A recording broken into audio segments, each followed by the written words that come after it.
Estudando mais uma lição, e é uma lição maravilhosa, muito importante, e é importante que cada um dos nossos irmãos e amigos que estão nos acompanhando não percam nenhuma das lições, nenhum dos estudos que nós estamos abordando aqui, porque um vai encaminhando para o outro tema que está sendo abordado nesse trimestre. Lembrando que esse tema, a Igreja de Cristo e o Império do Mal, traz o subtítulo Como Viver nesse Mundo Dominado pelo espírito da Babilônia. E nós estudamos lá na lição de número 1, entendemos que esse espírito ele está operando. Esse espírito da Babilônia é aquilo que nós chamamos do espírito do anticristo, o espírito que se opõe a tudo o que é de Deus, a tudo que é obra de Deus, criação de Deus. E nós queremos aqui dizer a você que esse espírito está atuando em vários meios da sociedade, tanto no sistema religioso, sistema político, no sistema financeiro. Nós vemos esta operação do mal e é importante que nós estejamos baseados na palavra do Senhor, preparados para vivermos esse tempo de adversidade que, conforme nós já vamos introduzir aqui o assunto, irmão Jair, o perigo do ensino progressista. E nós temos algumas leituras para nós fazermos aqui. O nosso texto áureo ele está baseado na carta de Paulo, segunda carta de Paulo a Timóteo, capítulo 3, versículo 1, que diz: sabe, porém, isto, que nos últimos dias sobrevirão tempos trabalhosos. A nossa verdade prática, ela diz que os ensinos progressistas buscam desconstruir a fé cristã por dentro e afastar as pessoas do verdadeiro cristianismo bíblico, tornando-as meras militantes de causas sociais. Isso nós vamos perceber aqui, que este ensino progressista, esse espírito da Babilônia que opera no mundo também está inserido no sistema religioso. E aí é o que nós vamos observar aqui, que a condição de pecado da humanidade, a decadência moral, espiritual do ser humano, leva o homem a se afastar de Deus, ao ponto de muitas vezes cair no engano do adversário e nesse processo de oposição, de tentar desconstruir a fé e também todos aqueles padrões que foram estabelecidos pelo Senhor Jesus na sua palavra. Nós temos algumas leituras em classe, a nossa leitura em classe, irmão Jair, que traz um tema super importante, um assunto super importante que acho que é interessante nós fazermos leitura. Para o nosso ouvinte que está nos acompanhando, você que nos acompanha pelas redes sociais. A leitura em classe, ela está baseada então na carta de Paulo, segunda carta de Paulo a Timóteo, capítulo 3, versículo de 1 a 9, que diz assim: sabe, porém, isto, preste atenção, você que está nos acompanhando, a esta leitura desse texto que é muito importante para que você entenda o teor do assunto que será tratado aqui nesta oportunidade. Sabe, porém, isto, que nos últimos dias sobrevirão tempos trabalhosos, porque haverá homens amantes de si mesmos, avarentos, presunçosos, soberbos, blasfemos, desobedientes a pais e mães, ingratos, profanos, sem afeto natural, irreconciliáveis, caluniadores, incontinentes, cruéis, sem amor para com os bons, traidores, obstinados, orgulhosos, mais amigos dos deleites do que amigos de Deus, tendo aparência de piedade, mas negando a eficácia dela. Destes, afasta-te. Olha só o alerta de Paulo a Timóteo. Destes, afasta-te, porque deste número são os que se introduzem pelas casas e levam cativas mulheres nécias carregadas de pecados, levadas de várias concupiscências, que aprendem sempre e nunca podem chegar ao conhecimento da verdade. E como Janes e Jambres resistiram a Moisés, assim também estes resistem à verdade, sendo homens corruptos de entendimento e repróbaros quanto à fé.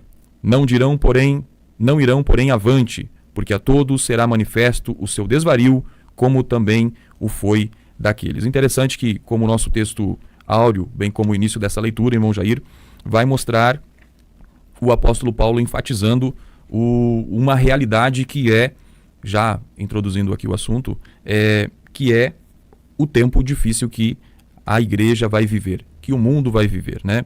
Ele vai mostrar que esses dias que nós estamos vivendo, que se trata de ser os últimos dias, serão dias difíceis, serão dias de fúria, dia de violência. Bom, Jair, para nós introduzirmos o nosso tema, a nossa introdução diz que, nesta lição, veremos que os ensinos progressistas enfraquecem a autoridade da Bíblia, suas heresias propagam que as Escrituras contêm erro, que Deus não é soberano e que o sobrenatural é um mito. São indiferentes à doutrina bíblica do pecado, relativizam os valores morais e defendem a necessidade de ressignificar a fé cristã.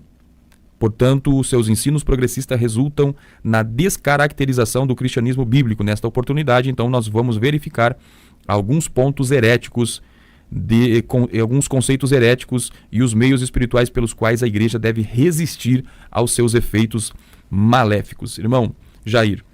Dentro desse espírito, né, da Babilônia que atinge a humanidade em todos os sistemas, sistema político, econômico, social e também religioso, nós vemos aí o fundamento, né, o perigo do ensino progressista à fé cristã. E esse ensino progressista ele faz parte de um arcabouço, essa palavra está em moda hoje, né, no Brasil, arcabouço progressista, onde o liberalismo teológico, o teísmo aberto e a teologia da libertação com as suas derivadas, como a teologia feminista, a teologia negra, a teologia queer e algumas outras, elas vêm desconstruir a fé cristã, implodir a crença verdadeira, a ortodoxia bíblica e corromper a fé por dentro da igreja, né? Então, e a igreja tem que ficar em alerta, batalhar pela fé que uma vez foi dado aos santos.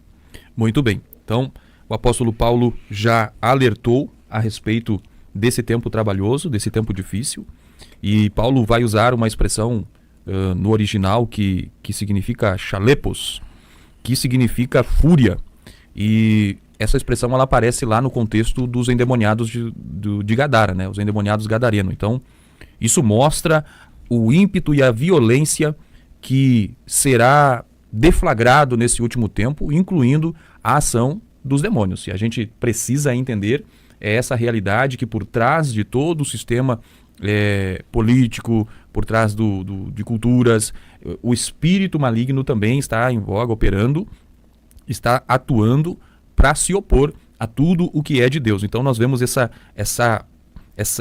atenção do apóstolo Paulo quando ele vai tratar a respeito disso e vai alertar que não vai ser fácil, vai ser um tempo trabalhoso, tempo difícil, tempo de perigo, tempo selvagem, tempo de mar revolto, de mar violento. É isso que Paulo tem em mente quando ele trata de que esses últimos dias serão dias trabalhosos, ou seja, esse tempo do fim é uma época em que o mal vai florescer. Tendo em vista de que Paulo fala do período do fim, já entrando no ponto 1 aqui, irmão Jair, no tópico 1, nós vamos falar sobre a descaracterização do cristianismo. E aí nós temos aqui o ponto de número 1, a deterioração moral. Ponto 2, a erosão da ortodoxia. E o ponto 3, a corrupção da fé. E nesse ponto 1, nós falamos aqui, o nosso escritor apresenta essa visão do apóstolo Paulo do que se trata esses últimos dias. E nós vamos perceber que esse período de últimos dias, ele é inaugurado quando o Espírito Santo desce, lá em Atos, capítulo de número 2. Quando Pedro, já cheio do Espírito Santo, aquele homem que negou Jesus covardemente, fugiu, né? Agora com coragem ele se levanta no dia da festa de Pentecostes, no dia que o Espírito Santo revestiu a igreja de poder, e ele vai dizer que aquilo que estava acontecendo era o que havia sido dito pelo profeta Joel, que nos últimos dias derramarei do meu Espírito sobre toda a carne. Então, entende-se que ali, naquele período, naquele dia, se inaugurou o período dos últimos dias. E esse período vai se estender até o dia do arrebatamento da igreja. Então, a gente percebe que há 2000 anos atrás, mais de 2000 anos, ou cerca disso, o apóstolo Paulo já alertava que naquele tempo havia já a maldade operando. Naquele tempo já havia os falsos, já haviam os desobedientes, os blasfemos, os presunçosos, haviam aqueles que eram irreconciliáveis, caluniadores, e ele cita aqui essas 18, 19 características de comportamento de pessoas que estão desviadas da verdade. Já existia naquele tempo, e aí nós vamos perceber que o que vem acontecendo é que esse mal ele não deixa de crescer e de frutificar, se é que podemos dizer isso. A gente percebe que a cada dia, a cada momento, quanto mais o tempo passa, quanto mais nós chegamos perto do dia da volta do nosso Senhor Jesus, nós vamos percebendo que parece que o mal vai florescendo, e com isso, mais e mais, e com isso vai atingindo, vai de forma mais forte, atacando os alicerces e sacudindo os alicerces da moralidade no mundo. E hoje nós estamos vivendo como se o tempo que nós estamos vivendo, um tempo marcado por um mundanismo nunca antes visto, registrado no nosso conhecimento. Então nós vemos aqui que existe E já em consequência, irmão Jair, da lição de número 2 que nós estudamos, né?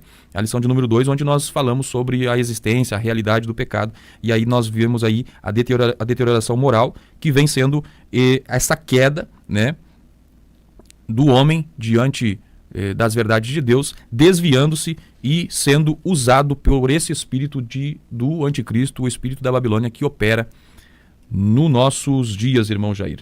Então, irmão Alex, o irmão falou em relação à expressão últimos dias, usado aqui por Paulo, né, escrevendo a Timóteo, né, e nesses últimos dias, após o dia de Pentecostes, ali no capítulo 2 de Atos, nós contemplamos ali o primeiro dia dos últimos dias.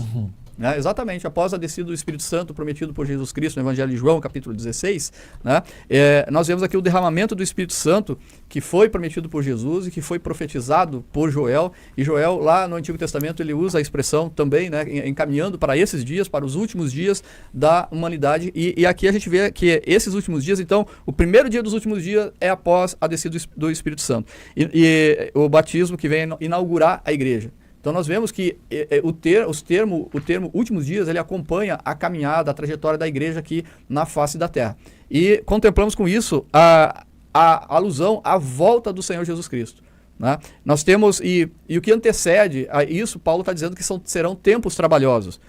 E mesmo sendo tempos trabalhosos, o Senhor, Deus, ele continua falando com a humanidade. Lá em Hebreus, no capítulo 1, no verso 1, o escritor vai estar retratando que Deus falou nos tempos passados, pelos pais, pelos profetas, mas agora, nos últimos dias, ele fala pelo Filho, Senhor Jesus Cristo. Né? E nós vemos também Pedro, corroborando com Paulo, lá na sua segunda epístola de Pedro, Pedro vai dizer que nos últimos dias virão escarnecedores. Então, nós vemos aqui nessa trajetória, nessa recomendação de Paulo ao seu companheiro Timóteo, né, descrevendo esses tempos trabalhosos, homens amantes de si mesmo, relatando aqui, o irmão falou 19, mas eu conto no mínimo mais 4. Mais 4 itens aqui nesse texto que dá as características do homem amante de si mesmo, avarento, presunçoso, várias características aqui, todas elas envolvendo a obra da carne. Né? Então, essa deterioração moral dos últimos dias, o apóstolo Paulo ele está alertando que o comportamento humano estará associado a esse espírito, né, da Babilônia, e a lista desses pecados aqui, que foi, o irmão Alex falou 19, eu acrescentei mais 4, né? Nós vemos então o que ocorre para essa deterioração moral, o enfraquecimento do ensino, da doutrina bíblica, o relativismo do pecado, a inversão de valores, né? O que é certo passa a ser errado, o que é errado passa a ser certo, a mentira passa a ser verdade, a verdade passa a ser mentira, e a gente vê isso no dia a dia, né? E apesar dessas investidas heréticas que vemos nesses últimos dias, que estamos vivendo e vendo nesses últimos dias, a Bíblia adverte para nós vivermos em santidade em qualquer época da jornada cristã. Tá? Então, nós vemos a deterioração moral e agora a gente vai ver a erosão da ortodoxia. Muito bem. Então, concluindo ali, a respeito desse alarmante crescimento do pecado, é uma indicação muito clara de que nós estamos vivendo realmente os minutos, os segundos que antecedem a volta de Jesus. Então aqui nós queremos ser práticos também naquilo que nós estamos ensinando, é dizer que quem nos acompanha, se ainda não tomou a sua decisão, precisa urgentemente entregar a sua vida a Jesus, acertar-se as suas pendências. Eu gosto de uma palavra que é muito, muito forte do pastor Napoleão Falcão, que ele diz que muitos vão deixar de entrar no céu por causa de pendências, por causa de algumas coisas que não foram acertadas. Então, se você tem alguma coisa para acertar, o dia é hoje, porque Jesus está às portas para cumprir aquilo que ele prometeu, e é o que nós vamos falar aqui no decorrer dessa lição. Deus, ele é imutável, a sua palavra é imutável, é infalível, ele vai cumprir. Ele disse que vai voltar a buscar a sua igreja, ele vai. A erosão da ortodoxia, e aí a gente vê... Alex, só assim, para a gente complementar essa urgência, né? Quando Paulo escreve, quando os apóstolos escrevem, a coisa está ocorrendo ali. Porque aqui Paulo diz os últimos dias, Pedro também fala dos últimos dias, mas João, quando escreve as suas cartas, as suas epístolas, ele diz, filhinhos, já é a última hora. Se lá, há quase 2000 anos atrás, já era a última hora, o que é hoje? decorrido o tempo. Então nós estamos na doutrina da iminência da volta do Senhor Jesus Cristo. Por isso que eu enfatizo, o irmão Alex está dizendo da urgência de ser tomada uma posição em relação a essa volta de Jesus, a essa espera pela volta do Senhor Jesus Cristo. É verdade, porque nós vivemos num tempo em que as pessoas estão envolvidas com tantas coisas e a salvação ela é um ponto que ela deve ser prioridade de atenção de cada um de nós, do ser humano, né? E nós estamos vendo aqui que o contexto em que Paulo está falando de pessoas que com essas características é no contexto religioso. Nós estamos falando aqui na leitura em classe que alguns desses aqui estariam inseridos entre a igreja do Senhor, surgindo entre os irmãos, e que Deus guarde-nos, que nós não venhamos cair da graça, da fé, mas que possamos estar firmes. Então, muito importante essa decisão, essa urgência de nós estarmos preparados, porque nós nos detemos muitas vezes em nos preocupar como nós vamos vencer profissionalmente, como nós vamos resolver problemas familiares, como nós vamos conquistar alguma coisa. E muitas vezes nessa busca, nessa tentativa de conquistas, e que não é errado, mas se deixa de lado as coisas que são mais importantes, dentre elas, estarmos preparados para o dia da volta do Senhor Jesus. Então, como diz o nosso irmão Diogo aqui participando, por se multiplicar a iniquidade e o amor de muitos, e por multiplicar-se a iniquidade e o amor de muitos se esfriará. É verdade. Obrigado, irmão Douglas, pela... Pastor Diogo. Nosso pastor Diogo, ele está convalescendo, está se recuperando aí, esperamos em breve estar com o Senhor conosco. Muito bem. Então, essa urgência. A erosão da ortodoxia. O ensino progressista, diz o nosso escritor, representa um ataque teológico à ortodoxia bíblica. E nós vimos lá na lição de número 1, irmão Jair, o que é a ortodoxia, né? Orto vem do que é certo, né? Certo. E doxia de crença. Ou seja, aquilo que a crença correta, né? E nós vemos os ataques nesses últimos dias, desses ensinos que são contrários à palavra de Deus, que vem tentar colocar dúvida no coração de muitos crentes verdadeiros, né? Muitas pessoas que estão tendo acesso às informações. Nisso, nós estamos aqui com uma preocupação muito clara, que é trazer o ensino genuíno, bíblico, da palavra do Senhor, levar você a refletir sobre isso. Não estamos aqui para exaurir qualquer tipo de tema, qualquer tipo de assunto, mas levar você a refletir e a pensar sobre isso. Agora, nesse mesmo caminho que nós estamos andando, que é o caminho da comunicação, da facilidade da comunicação, existem muitos falsos ensinadores que estão se levantando. E com essas mensagens deles têm alcançado diversas pessoas que têm uma fé genuína, a vida inteira creram certo, creram correto, mas agora vêm os chamados teólogos, e como o irmão Jair diz que são falsos os teólogos, são falsas teologias, agora vêm eles com ensinos novos, com ensinos que vêm minar aquilo que é a base, o alicerce do genuíno e do verdadeiro fundamento da fé cristã. E eles começam a questionar a tantas coisas, dentre elas a Escritura Sagrada, que é, irmão Jair, a nossa regra de fé e prática, a Bíblia Sagrada da Palavra de Deus. Eu vejo que a palavra aqui, a erosão da crença correta, da ortodoxia, ela vem trazendo aqui que o ensino progressista representa um ataque teológico. Então a gente tem que falar o que vem a ser esse progressismo, né? Dizer que a gente não é contra o progresso, o desenvolvimento do ser humano, né? Em si isso é bom. Ir em frente, alcançar objetivos, ter metas, né? O avanço científico para a humanidade é excelente. Aqui a gente não vai tratar contra isso, né? O avanço tecnológico, o avanço do bem-estar social da humanidade, tudo isso faz parte de interesses nossos, comuns nossos. Mas o ensino progressista ou progressismo, o que ele faz? Ele é um conjunto de ensinos fundamentados em valores filosóficos, valores sociais, culturais, econômicos, baseados na ideia de que o progresso é fundamental para o aprimoramento do ser humano. Até aí está tudo bem. O problema vem agora. Sem Deus. Centrado no ser humano, fundamentado no ser humano. Então, esse ensino progressista, ele está inserido em todos os meios, no meio acadêmico, nas escolas, em toda a parte de ensinamento. E veja o que Paulo escreve, né? Ele dá aqui as características de que nos últimos dias sobrevirão tempos trabalhosos. E no versículo de número 6, ele diz que entrarão pelas casas.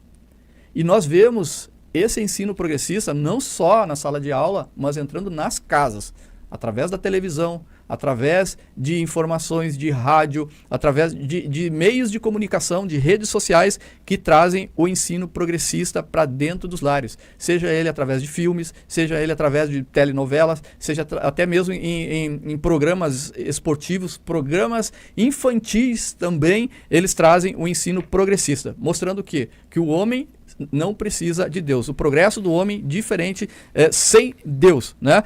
Então nós vemos que o progressismo ela é assim uma teoria filosófica, política e até religiosa que separa o progresso da moral bíblica, tirando Deus.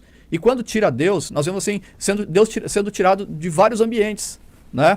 O próprio pastor Douglas aqui ele escreve um livro sobre o ethos no pentecostal, no meio público, onde os símbolos do cristianismo são retirados.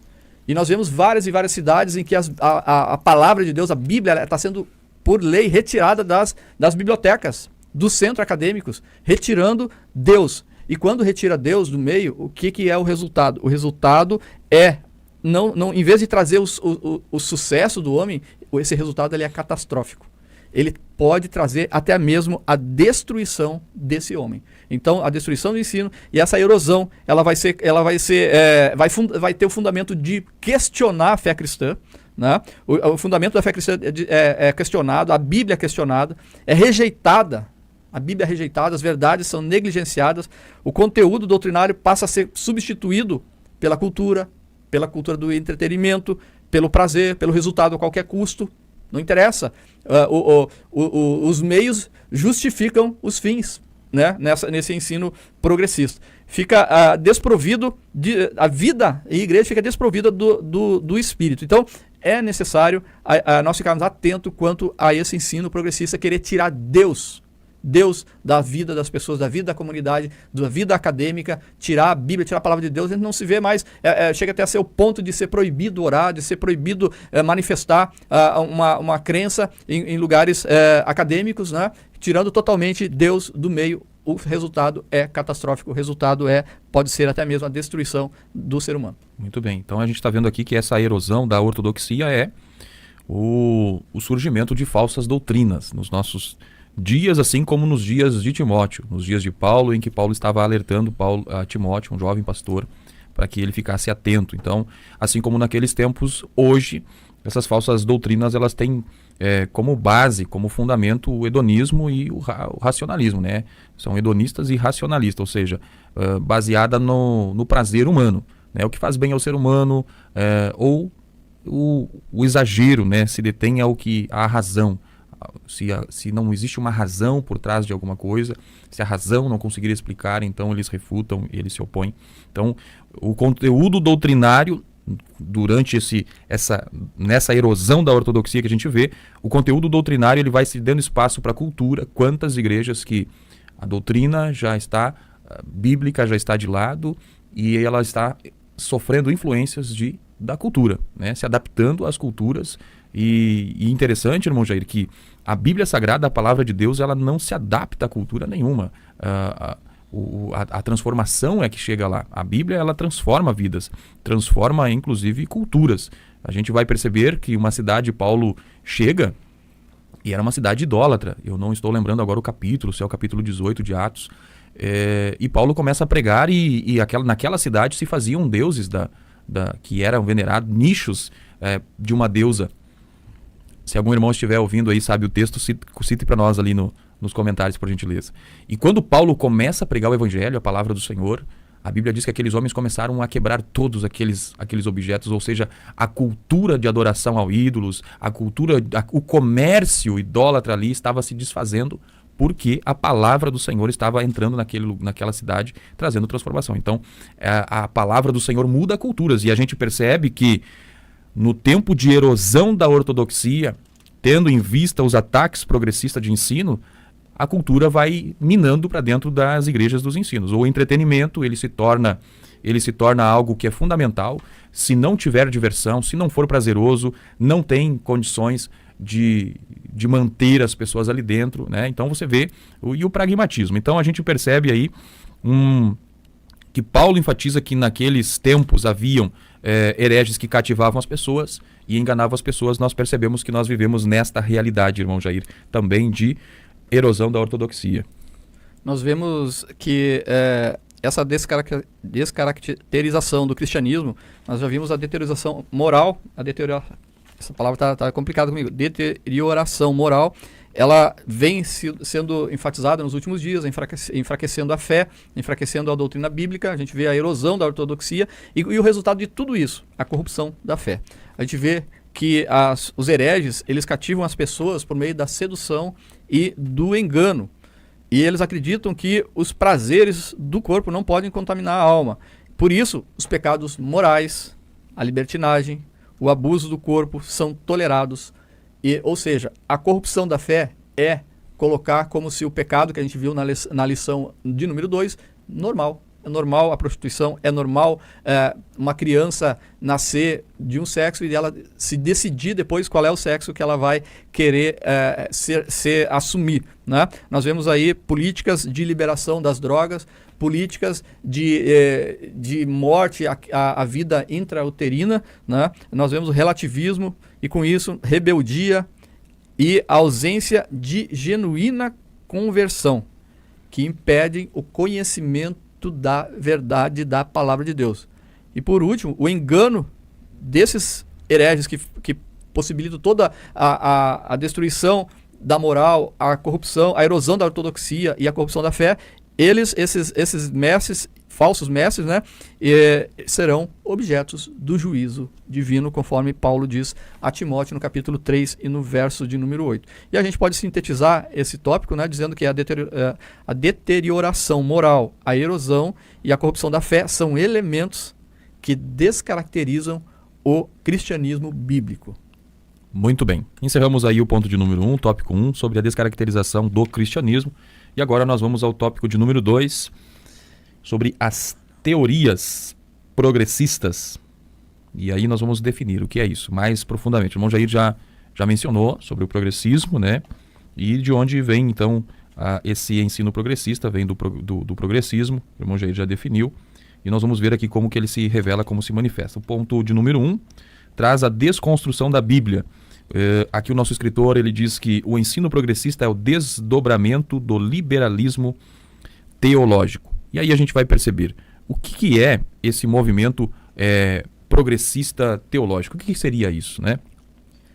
Nós vamos ver, irmão Jair, que é um movimento que ele está dentro do cristianismo, né? E ele vem buscando aquilo que nós ultimamente temos tido acesso, né, que antes a gente não entendia, irmão Jair, ou não ouvia tão descaradamente as pessoas manifestarem isso, né, mas hoje a gente vê que esse movimento progressista teológico, ele busca a reinterpretar e atualizar a teologia e a prática religiosa, né? Então a gente vê atualizar, reinterpretar a Bíblia, atualizar a Bíblia e também as práticas. E aí a gente vê os modismos que vem entrando, em que você já não consegue muitas vezes definir o que é uma igreja ou o que é simplesmente uma sociedade que se formou num lugar, irmão Jair.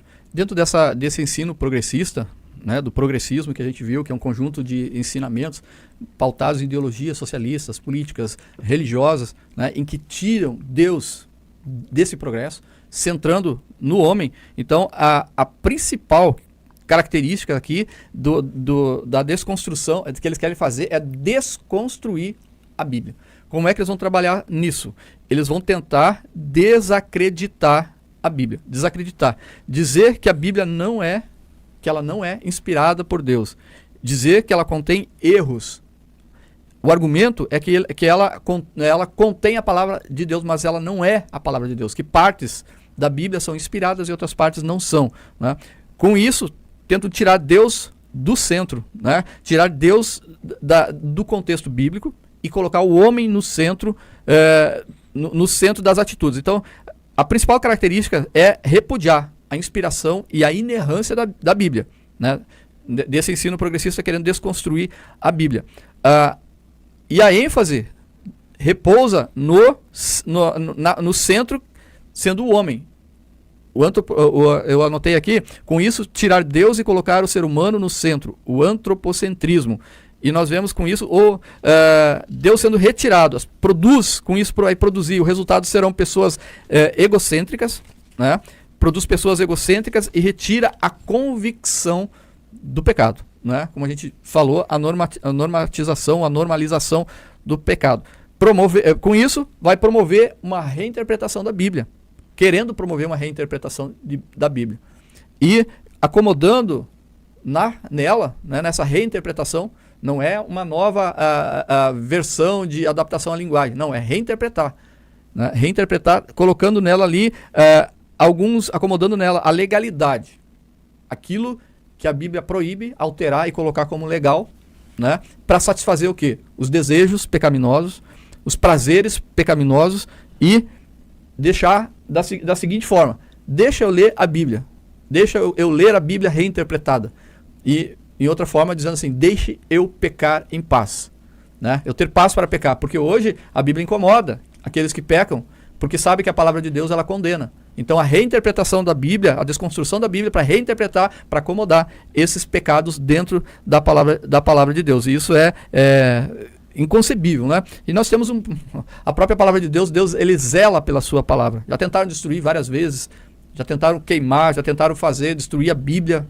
Né? E essa perseguição ela vai continuar, porque nós estamos nos últimos dias. Como nós falamos aqui, estamos nos últimos segundos da volta do Senhor Jesus Cristo na face da terra. E com isso, irmãos, com a desconstrução da Bíblia, eles querem mudar também a salvação. Dizer que a salvação não é mais por Jesus Cristo, não mais pelo sacrifício que Jesus fez na cruz, mas sim que a salvação é pela reforma social, pela reforma onde o pecado deixa de ser pecado, onde há inversão de valores, o bem passa a ser mal, o mal passa a ser bem, o certo, o errado, a inversão de valores. A verdade passa a ser mentira e a mentira passa a ser verdade. Então nós vemos essa desconstrução da Bíblia e com isso relativando o pecado, tanto relativando também a moral e a fé bíblica. Então, nesse sentido que eu falei aqui, que o ensino progressista, que as teorias progressistas buscam desconstruir a Bíblia, desacreditando a Bíblia, né? Retirando Deus do centro da mensagem, colocando o homem como agente principal da mensagem, relativando o pecado, colocando o homem como o centro do fundamento, né? Tirando Deus, promovendo essa reinterpretação e alocando dentro dessa reinterpretação a legalidade para cumprir o prazer pecaminoso, me deixe pecar sossegado. É verdade. Então vemos aí, primeiro ponto a respeito das teorias progressistas, a desconstrução da Bíblia. Então vemos que essas teorias vêm tentar tirar o poder da palavra de Deus, mas a gente sabe que a Bíblia Sagrada ela é a palavra de Deus, não apenas contém, mas ela é, como diz ela foi soprada pelo Espírito Santo aos escritores. Foi escrita por homens, mas foi inspirada por Deus. Tanto a escrita como também a organização, tudo o Senhor ordenou para que o homem conheça a verdade. E a própria palavra ela traz, né, a garantia de que a inspiração foi de Deus, porque a gente vê lá em 2 Timóteo capítulo 3, versos 16 e 17, que diz assim que toda a Escritura ela é inspirada por Deus. Toda a Escritura. E nós vemos também, e Pedro também dizendo na segunda epístola, capítulo 1, verso 21, que porque nunca, jamais qualquer profecia foi dada por vontade humana. Entretanto, homens santos falaram da parte de Deus, como o irmão Alex falou, movidos pelo Espírito Santo. Muito bem, e aí a gente vê essas teorias repudiando a inspiração da Bíblia, a inerrância dela e a infalibilidade da palavra do Senhor.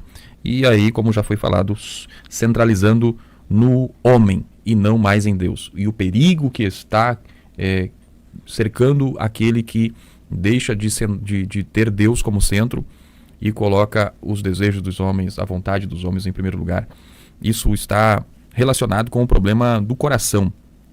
À medida que o adversário ganha o coração do homem, aí a gente percebe que a adoração do homem vai ser errada, o que o homem vai amar é errado, e aí a gente vê uma decadência espiritual se formando. Bom, nós temos o ponto de número 2, que é o teísmo aberto. Você que está nos assistindo, você já tinha ouvido falar sobre teísmo aberto? Porque teísmo é certo, mas o teísmo aberto que é o problema, né? Nós temos algumas correntes que é o deísmo, temos o teísmo, temos o ateísmo, E aí agora a gente tem o conhecimento do teísmo aberto, que seria uma concepção certa do teísmo, ou seja, que Deus ele é o Deus soberano, ele controla as coisas, ele tem o poder, mas aqui ele vai colocar uma limitação em Deus, irmão Jair. O teísmo aberto limita a Deus. Olha só que ousadia do ser humano colocar limites em Deus. Essa é uma corrente, né, da teologia liberal, progressista, né, que quer retirar Deus. A gente já falou em aulas, em estudos anteriores, né, que não só é negar a Deus, mas retirar Deus, ser contra Deus. Então, essa teologia, essa corrente teológica, ela ensina que, como o irmão Alex falou, que Deus é limitado. Então, eu quero chamar a atenção para a sutileza de Satanás nessa, porque é ele que está por trás dessa teologia, né, dizendo que Deus ele é limitado. Especificamente, irmão Alex, no seu poder, né, que Deus não é onipotente, que ele não pode todas as coisas, que no seu conhecimento, que Deus não conhece todas as coisas, que Deus é um ser que ele não pode estar em todos os lugares, e que Deus não é soberano, não é ele que conduz a história, não é ele que coordena os fatos, né, do seu preceito, de todo o seu conselho. Então, é uma teologia nefasta, né, colocando Deus limitado, dizendo que Deus não conhece o futuro nem em detalhes, não exerce controle sobre o universo e nem sobre a vida humana, né? A pessoa que escreve um negócio desse, eu tenho a impressão que ela nunca teve dor de barriga, né? Porque se tiver uma dorzinha ela não tem como parar aquilo, ela vai ver que Deus coordena sim. Você vai olhar para o teu corpo humano, a complexidade do corpo humano. O corpo humano tem mais de 3 trilhões de células. Né? Eu posso estar errado aqui, porque eu não sou né, biólogo nem médico, né? Mas é uma quantidade absurda, de uma complexidade no cérebro humano, na mente humana. Né? E tudo isso é para mostrar a glória de Deus. Nós vemos uma complexidade no universo, as galáxias que o homem já estudou e descobriu que existe, viu que quanto mais estuda, mais descobre. E a palavra de Deus diz que os céus manifestam a glória de Deus e o firmamento, as obras das suas mãos. Né? Então, esse Deus grandioso, ele está acima de toda essa teologia aqui. Né? Mas a gente está estudando esse teísmo aberto e ele coloca como... afirma que o conhecimento divino das coisas que estão por acontecer depende de ações dos homens. Depende de ações dos homens. E rejeita o conceito da presciência de Deus, que é um dos aspectos da onisciência, em que Deus nunca é pego de surpresa. Né? Dentro das atitudes do homem, Deus jamais vai se surpreender, porque ele sabe que o homem pode fazer o certo, ele aconselha o homem. Deus diz assim, ali em Gênesis no capítulo 4, ele vai dizer para Caim, olha... o mal, ele está à porta, mas cabe a você rejeitar, cabe a você não aceitar. Então Deus está dizendo claramente, o pecado já está batendo aí, o erro está batendo na tua porta, mas você, com o discernimento que a palavra de Deus está dando, para a gente não permitir. Então o homem pode pecar, mas ele pode dizer não ao pecado. E aqui eles estão essa heresia, ela diz que Deus foi surpreendido quando Adão e Eva pecaram. Né? E nessa ênfase, eles estão fazendo o quê? Eles estão colocando uma autolimitação em Deus, anulando o que a Bíblia ensina sobre a queda e a corrupção do gênero humano. E a conclusão desse teísmo aberto, ela é lógica. Se Deus não é soberano, então para que orar? Né? Para que se dirigir se Deus não é soberano, se Deus não pode todas as coisas, se Ele não determina? Ser soberano é que Deus decide e faz, não precisa de conselho de ninguém. Né? Então, aonde estaríamos nós se não temos Deus? Né? Então, é uma corrente da teologia liberal progressista que está ensinando aí a limitação que existe, que Deus é limitado, que Deus não vai te atender porque Ele não tem poder. E a Bíblia informa exatamente o contrário, que Deus é todo poderoso. Ele tem todo o poder, Ele tem todo o conhecimento, Ele tem todo o domínio e Ele faz o que a Ele lhe apraz. Muito bem. Então aí nós vemos sobre o teísmo aberto. E, além disso, irmão Jair, destacar a ênfase extremada nas decisões do homem. Se destacar demais isso, nós sabemos que o ser humano ele tem livre-arbítrio, ele tem o poder de escolha, e as decisões dos homens vão muitas vezes permitir Deus realizar algumas coisas, mas Deus não está condicionado a todas as decisões dos homens, né? Porque Deus é soberano. Deus, certamente, eu vejo Saulo na estrada de Damasco, e no seu coração, se alguém dissesse para ele quando ele começou a viagem, e se Jesus se aparecer na tua frente, tu aceita ele? Eu tenho certeza que Paulo ia falar, inúmeras blasfêmias pelo fato do coração dele estar duro, estar endurecido. Mas ele teve um encontro com Deus e ali a vida dele foi mudada. Então eu entendo isso, que o ser humano precisa ter as suas decisões, mas Deus não fica refém das decisões do homem. A Bíblia diz: operando Deus, quem impedirá? Louvado seja o nome do Senhor. Vamos então ao ponto do último ponto aqui desse tópico 2, que é a teologia da demitologização. Essa vai ser difícil de falar, irmão Jair. Da demitologização. E eu tentei falar algumas vezes rápido aqui, eu não consegui, irmão Jair.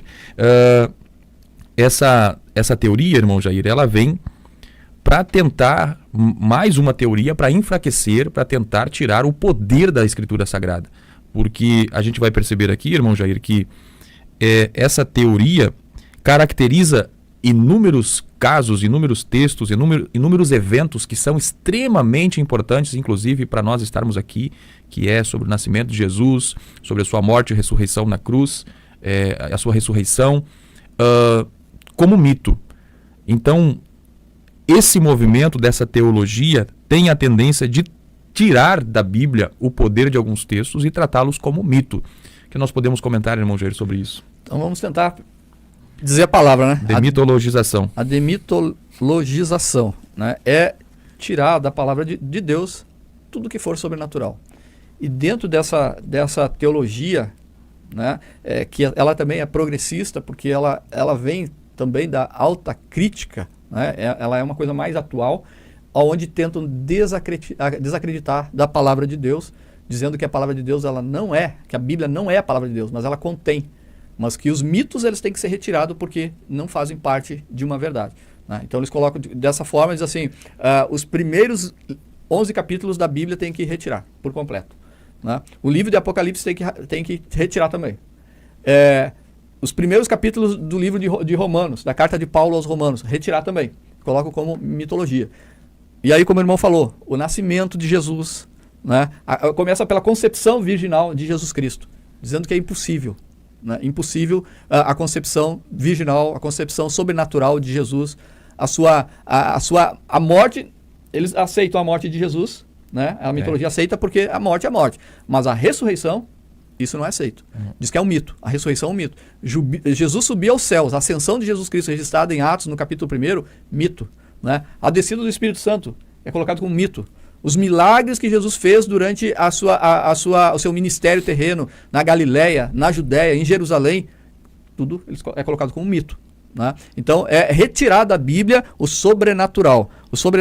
A volta de Jesus, então, mito, não é verdade, isso não é impossível, né? Se não nasceu, não foi concebido de uma forma sobrenatural, se não houve ressurreição, se não houve ascensão, como é que vai haver a volta? Então eles consideram, na verdade, toda a cristologia como mito, todo o ministério do Espírito Santo como mito, né? O próprio capítulo 9 do livro de Atos, que o irmão falou ali da conversão de Saulo no caminho de Damasco, também é colocado como mito.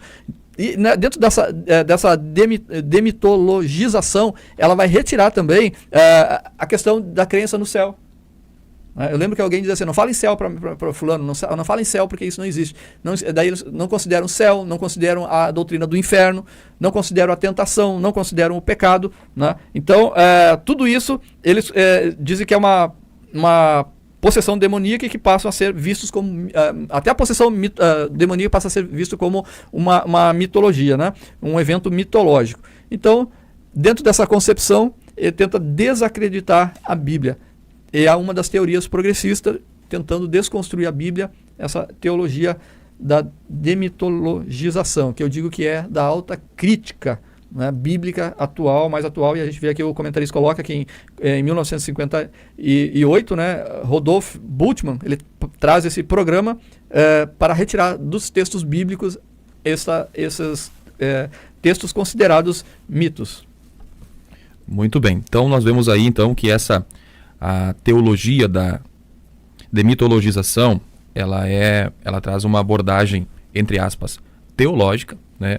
E buscando reinterpretar elementos sobrenaturais que nós vemos na Escritura Sagrada, né? A intervenção de Deus na história, no clima, na natureza, tratar tudo isso como simbólico, tudo isso como um mito e não como verdade absoluta, como fato realmente histórico.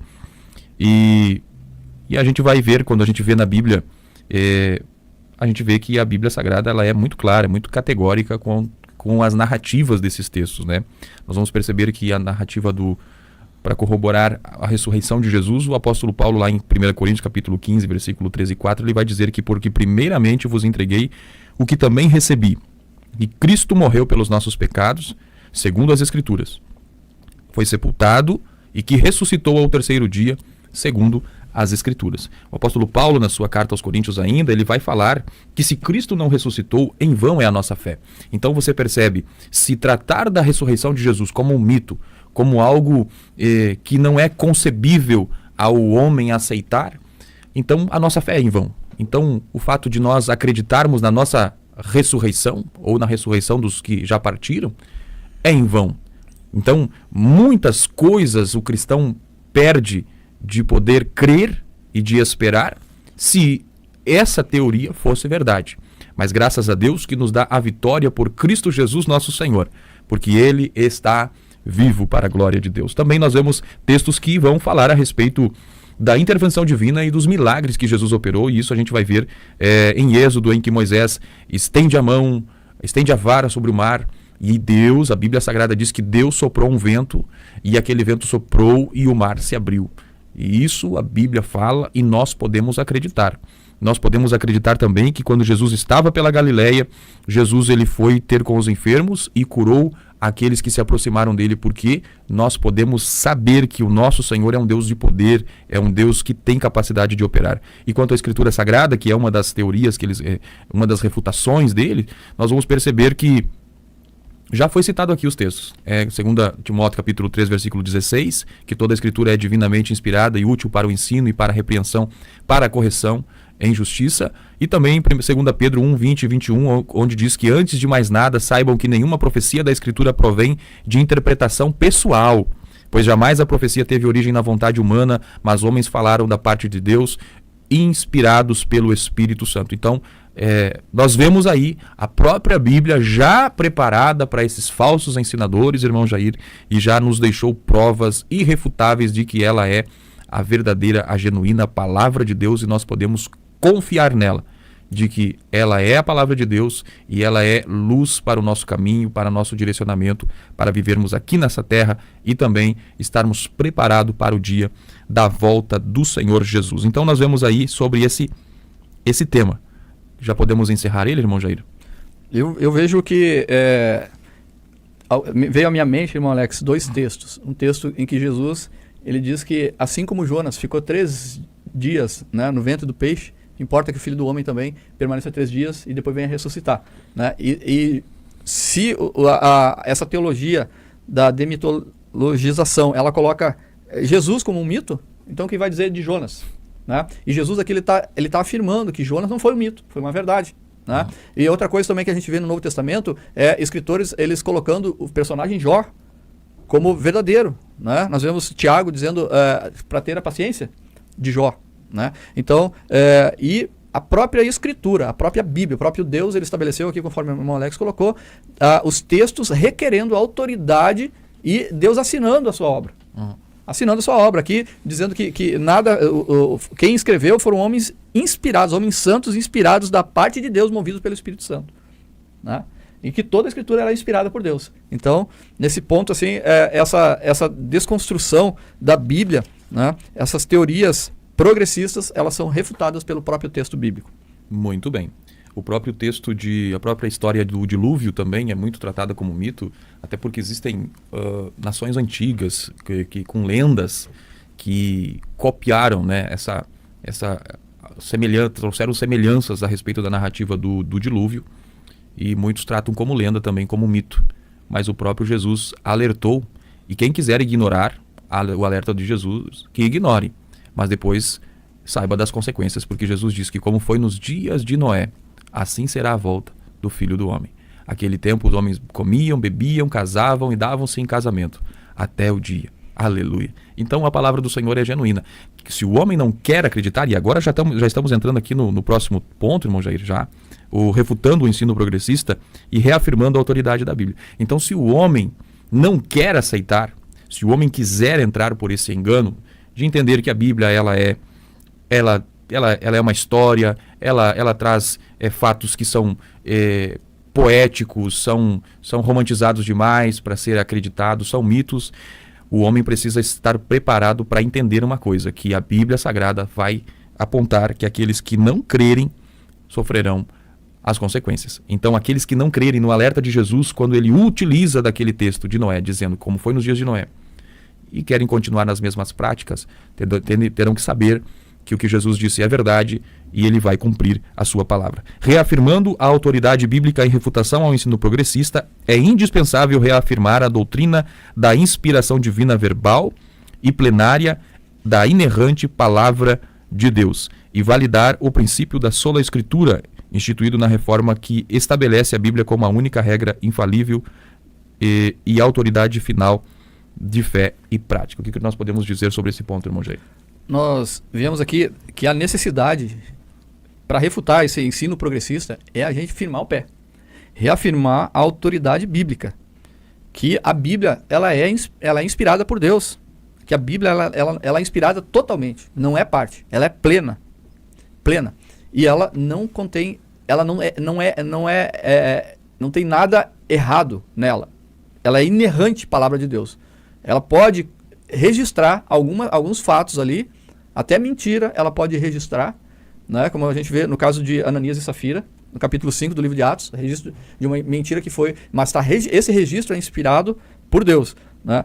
E nós temos que validar o princípio da reforma protestante, porque nós, pentecostais, nós seguimos os princípios da reforma protestante, só a escritura, somente a fé, somente a graça de Deus, né?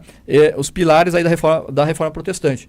E claro, a questão pentecostal, ela sai de dentro da Bíblia, são práticas. Ali no livro de Atos, no capítulo 2, né, Pedro diz que essa promessa diz respeito a vós, né, aos vossos filhos e a todos quanto o Senhor Deus chamar, né? Então nós vemos que o pentecostalismo, ele sai de dentro da palavra de Deus. E nós temos que afirmar que a palavra de Deus, só a Escritura, é a única regra infalível de fé e prática para nossas vidas, né? Nós vemos vários momentos em que a palavra de Deus exorta a nós não ser somente ouvintes da palavra, mas sim praticantes, né? Na carta de Paulo aos Romanos, ele diz que a fé ela vem pelo ouvir da palavra de Deus.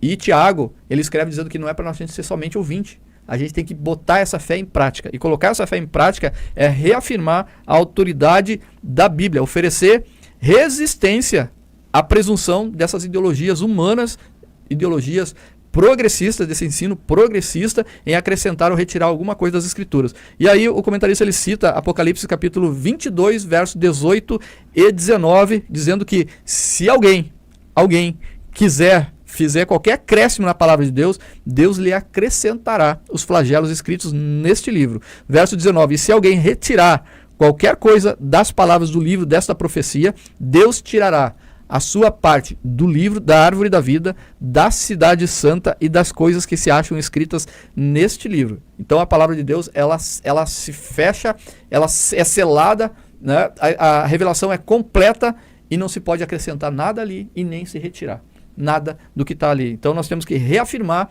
uma forma de a gente refutar esse ensino progressista é reafirmar a autoridade da Bíblia por completo, né? Não a Bíblia é a nossa régua de medida, tanto para a fé quanto para a prática do dia a dia. Muito bem. E nessa ideia de fortalecer, de afirmar, reafirmar a autoridade da Escritura, Lutero ele falou, ele não reconhecia nenhuma outra fonte como autoridade infalível de fé e de conduta que não fosse a Escritura Sagrada. Então nós acreditamos que a Bíblia ela é, para nós, sim, o nosso padrão de viver. E com isso nós entendemos e nos submetemos aos ensinos do nosso pastor, ensino dos nossos obreiros, dos nossos ensinadores, mas sempre olhando pela palavra de Deus. todos esses ensinos, eles têm que estar alinhados com as doutrinas da palavra do Senhor, com as doutrinas bíblicas da palavra do Senhor. Por quê? Porque são as doutrinas que são princípios que são fundamentais, que vão nos ajudar a compreender a natureza de Deus, o poder de Deus, a salvação, os propósitos que Deus tem para a nossa vida. Nós farão entender como viver em conformidade com a vontade de Deus, além de que a palavra de Deus, as doutrinas bíblicas, elas também nos encorajam para nós enfrentarmos os desafios. Por quê? Quando nós temos a clara certeza da doutrina, da promessa da vinda de Jesus, do arrebatamento da igreja, irmão Jair, nós vivemos de acordo com essa doutrina.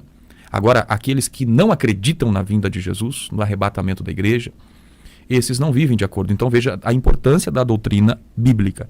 Então nós ouvimos nossos pastores, ouvimos os ensinadores, mas desde que eles estejam em conformidade com a Bíblia. Agora veja bem, muito acontece hoje de que as palavras dos homens, as opiniões dos homens estão tendo mais valor do que a própria Escritura Sagrada. Jamais a opinião de um homem vai ter supremacia, vai ter poder ou autoridade além da palavra de Deus. Se o ensino não está de acordo com a Escritura Sagrada, então esse ensino não deve ser aceito. Esse ensino ele precisa estar alinhado com as doutrinas bíblicas e estas nos encaminhando para mais perto do Senhor. Ponto de número 2, ensinando as doutrinas bíblicas. Lembrando então, a Bíblia Sagrada é a palavra de Deus? Sim, nós acreditamos. A palavra de Deus transforma a vida do ser humano? Sim, a palavra do Senhor transforma. Nós estamos aqui, você está aí, a palavra do Senhor transforma. Então, qual é o nosso compromisso? O que devemos fazer com isso? Apenas ser transformados? Qual a responsabilidade nossa como igreja? E aí nós vamos ver, irmão Jair, que lá em Mateus capítulo 28 e o versículo 19 e 20, Jesus deu a incumbência para a igreja, que não era apenas de transformação, que não era apenas, que era tanto de formação como também de transformação. E isso estava tanto alinhado como a pregação do evangelho, como também o ensino. E aí nós vemos então que é missão da igreja, é uma ordenança do Senhor que a igreja proclame a palavra de Deus. Tenha como foco, tenha como meta, tenha como primazia, como principal objetivo ensinar a palavra de Deus, irmão Jair. Isso, nós entendemos assim que a Bíblia ela tem que ser pregada. Conforme aqui Jesus deu essa grande comissão aqui para os discípulos, né, e para todos os seguidores de Jesus Cristo, que a Bíblia tem que ser pregada e também tem que ser ensinada, feito discípulos. E aí, na agência de transformação, como é que vai vir a transformação? Tanto pela pregação quanto pelo ensino. Tá? Enquanto nós estamos aqui ensinando na escola bíblica, você pode ser a vida transformada pela palavra de Deus, porque a palavra de Deus está sendo explanada, né? Ela está sendo exposta aqui de uma maneira positiva.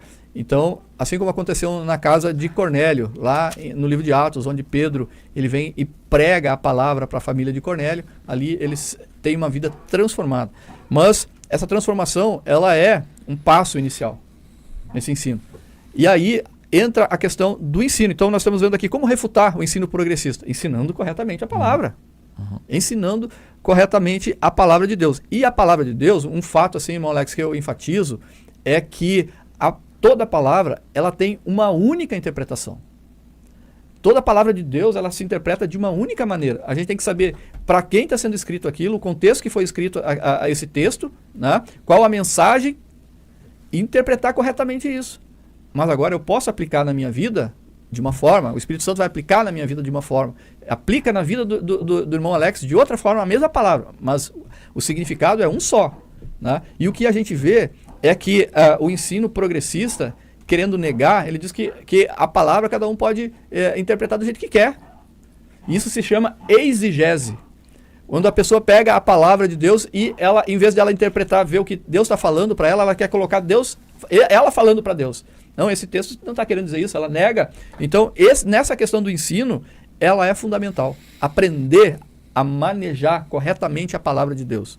Para isso, a igreja ela é dotada de escola bíblica dominical, onde nós estamos todos os domingos reunidos presencialmente, estudando a palavra de Deus sistematicamente, né? Uma teologia sistematizada, onde é organizada por assuntos, Né? Às vezes a Bíblia ela se torna não muito fácil de entender porque não se analisa ela por assunto. Então, na escola bíblica a gente vai sistematizar, vai estar estudando isso. Nos cursos teológicos, né, que nós temos na Assembleia de Deus, nós temos o curso da ETAD aqui em Juí, né?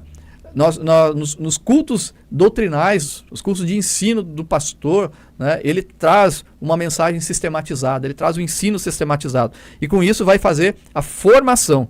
Então, a responsabilidade da igreja é tanto de pregar quanto de ensinar corretamente a palavra de Deus. E muita gente não quer, ela quer ficar naquele primeiro passo lá de Ezequiel 47, onde Ezequiel tem a visão do rio, né, que desce debaixo do trono de Deus, e à medida que ele vai se afastando, andando, ele vai aumentando tanto em largura quanto em profundidade. E naquela visão, Ezequiel vê sendo medido ali, no primeiro momento, as águas batem nos calcanhares. No segundo momento, as águas já batem no joelho, no terceiro momento, no corpo, né, nos lombos, e no terceiro momento já não dá mais pé. E, infelizmente, tem gente que aprendeu a palavra só o começo. Não se aprofundou. A água continua batendo nas canelas. Está 30, 40 anos ainda com as águas batendo na canela. E a água representa também a palavra de Deus. E a pessoa precisa, então, ela se dedicar ao ensino. O ensino é necessário a dedicação. Então, Jesus, quando ele subiu aos céus, olha toda a obra que Jesus ele fez. Ele morreu, ele ressuscitou e ele subiu aos céus. Quando ele subiu aos céus, ele deu dons à igreja. Deu dons de pastor, dom de apóstolo e dom de mestre de ensino. Né? Então Jesus ele dotou pessoas para ajudar outras. E nós vemos lá no livro de Atos também, Filipe, um dos 7 diáconos da igreja, ele vai, o Espírito Santo conduz ele lá no caminho de Jerusalém para a faixa de Gaza, ao encontro do eunuco, né? Do mordomo, né, de Candace, da rainha de Candace, e ele está lendo a palavra. E ele não entende. Daí Filipe chega até ele e diz, lê o que está lendo, está entendendo? Ele, não, se não tem ninguém que me explique. Né? Então há textos na Bíblia que Deus dotou pessoas para que venham trazer à luz aquilo que está na palavra. E aí Filipe entendeu. Filipe pediu para ser batizado, foi batizado e houve uma grande vitória ali naquele texto. Então é necessário. A Bíblia mesmo estabelece que precisa ser ensinado, muito mais a igreja. Aqui o ensino individual, muito mais a igreja. Por quê? O inimigo não dorme. O inimigo está maquinando 24 horas uma maneira de destruir o conhecimento bíblico. Porque ele sabe que ele precisa retirar Deus. Ele precisa retirar Deus do centro da vida do ser humano. Né? Nós vemos assim que a base da vida do ser humano é a crença no que ele crê. Naquilo que ele crê vão ser os seus valores que ele vai cultuar.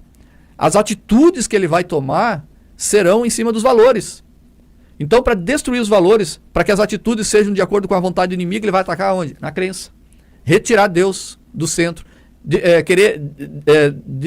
Tirar a verdade, dizer que a palavra de Deus não é a verdade absoluta, mas sim uma verdade relativa. Né? Então, é necessário instruir, expor e corrigir o erro. Né? Lá na segunda Epístola de Paulo a Timóteo, capítulo 3, ela diz que toda a escritura é inspirada por Deus, útil para o ensino, para a correção, para a repreensão, para a educação em justiça. Né? Então, a fim de que, olha só a finalidade, para que todo homem de Deus seja perfeito e perfeitamente habilitado para toda boa obra. Por que a gente vê tanto ataque ao ensino, as pessoas não querem muito o ensino? Exatamente porque o objetivo do ensino, através da palavra de Deus, é deixar a pessoa, o crente, o homem de Deus, perfeito e perfeitamente habilitado para toda a obra de Deus. Veja que por trás de quem é contra o ensino, de quem é contra a edificação da igreja através do ensino, está o espírito do anticristo. O espírito da Babilônia dentro do ensino progressista.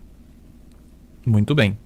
Então aí nós encerramos esse ponto sobre ensinando as doutrinas bíblicas e vamos aqui para encerrar já, nós estamos avançados no horário, enfatizando a santificação, ou seja, à medida que o cristão ele sabe da veracidade da Escritura Sagrada, da inerrância, que ela é a base, que ela é a regra de fé e prática, entende a missão, entende a necessidade de estar aprendendo, entende a necessidade de ensinar, tudo isso precisa estar atrelado ao fortalecimento, ao aprendizado, da Escritura Sagrada e também atrelado a uma vida de santidade, ou seja, de santificação. Santificação, nós podemos dizer que existem em dois aspectos. O posicional, né, que antes nós estávamos mortos em delitos e em pecado, aceitou Jesus, está numa posição agora de santo, né?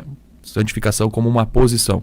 E existe a santificação como um processo pela qual aqueles que são crentes, aceitaram Jesus, eles passam então a serem transformados para viverem santos, separados dos pecados e dedicados a Deus. E isso é uma obra contínua na vida do crente, com o objetivo de torná-lo mais semelhante a Cristo, tanto nas suas palavras como em ação. Então a santificação, como nós vamos ver em Romanos capítulo 12, versículo 1 a 2, ele envolve a renovação da mente, a purificação do coração, bem como a conformação ao caráter de Cristo. E é um processo progressivo que, enquanto Jesus não voltar, nós estamos nesse processo de crescimento, de renovação, de purificação, de santificação, né?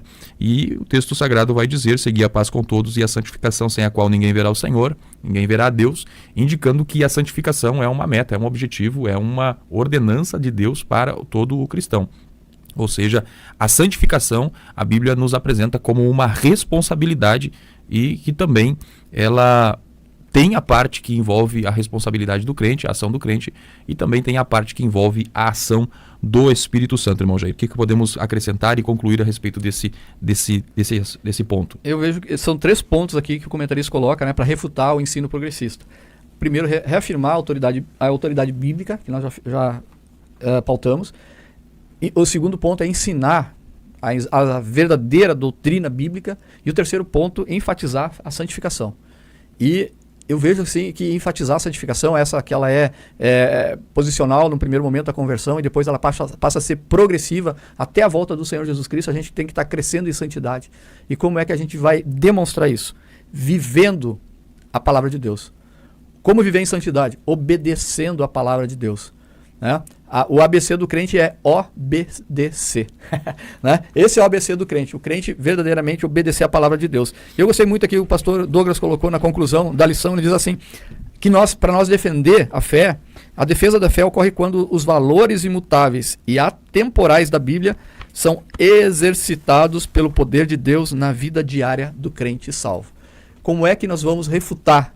Viver a Bíblia, viver a verdade, viver a palavra de Deus, obedecer os mandamentos de Jesus Cristo, sermos fiéis à Escritura. Somente a Escritura como nossa regra de fé e autoridade de vida para a nossa prática.